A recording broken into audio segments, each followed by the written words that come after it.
مزید اسی طرح کی ویڈیو کو دیکھنے کے لیے ہمارا چینل سبسکرائب کریں۔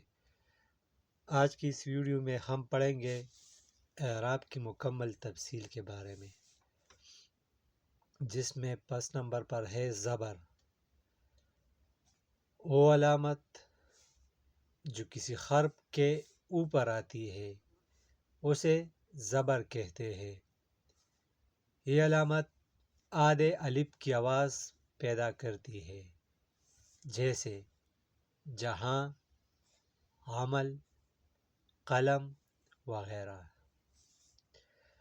جس حرف پر زبر ہو اسے مفتوح کہتے ہیں، جیسے قلم۔ قلم لفظ ہے، اس میں قاف اور لام پر زبر ہے، تو اس میں قاف اور لام جو ہے یہ مفتوح ہے۔ دوسرا نمبر پر ہے زیر۔ وہ علامت جو کسی حرف کے نیچے آتی ہے اسے زیر کہتے ہیں۔ یہ علامت یا کی ہلکی سی آواز پیدا کرتی ہے، جیسے انسان، جلد وغیرہ۔ جس حرف کے نیچے زیر ہو اسے مکسور کہتے ہیں، جیسے کتاب میں کاف پر کاف کے نیچے زیر ہے تو اس میں یہ کاف مکسور ہے۔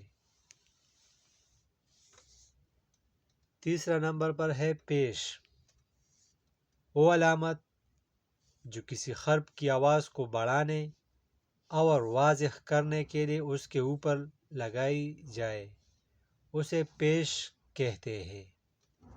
یہ علامت واو کی ہلکی سی آواز پیدا کرتی ہے، جیسے اف، دنیا، نقطہ وغیرہ۔ جس حرف کے اوپر پیش ہو اسے مضموم کہتے ہیں، جیسے نقطہ ایک لفظ ہے، اس میں نون ایک حرف ہے، نون کے اوپر پیش ہے تو یہ نون جو ہے یہ مضموم ہے۔ 4 نمبر پر ہے جزم۔ جب کسی حرف پر زبر، زیر پیش نہ ہو تو اس کی حالت ظاہر کرنے کے لیے اس پر جو علامت لگائی جاتی ہے اسے جزم کہتے ہیں، جیسے اسم، روشنی وغیرہ۔ ان الفاظ میں جن حروف پر زبر، زیر یا پیش نہیں ہے ان پر جزم ہے۔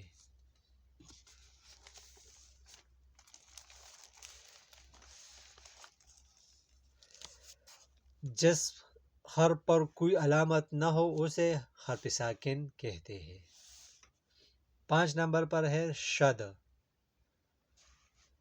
جب کسی لفظ میں کوئی حرف دوہری آواز دے تو اسے 2 بار لکھنے کی بجائے ایک بار لکھ کر اس پر جو علامت لگائی جاتی ہے اسے شد کہتے ہیں، جیسے اتحاد، شدت، معلم۔ جس حرف پر شد ہو اسے مشدد کہتے ہیں، جیسے معلم میں لام مشدد ہے۔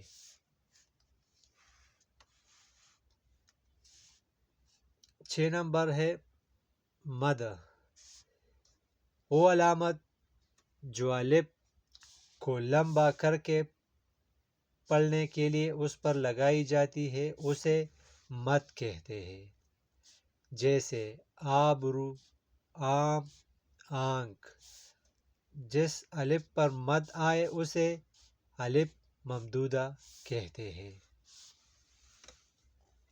7 نمبر پر ہے تنوین۔ وہ علامت جو کسی لفظ کے آخر میں 2 زبر، 2 زیر یا 2 پیش کی صورت میں لگائی جاتی ہے اسے تنوین کہتے ہیں، جیسے اتفاقاً، نور، بعد نسل۔ جس حرف پر تنوین ہو وہ نون کی آواز دیتا ہے۔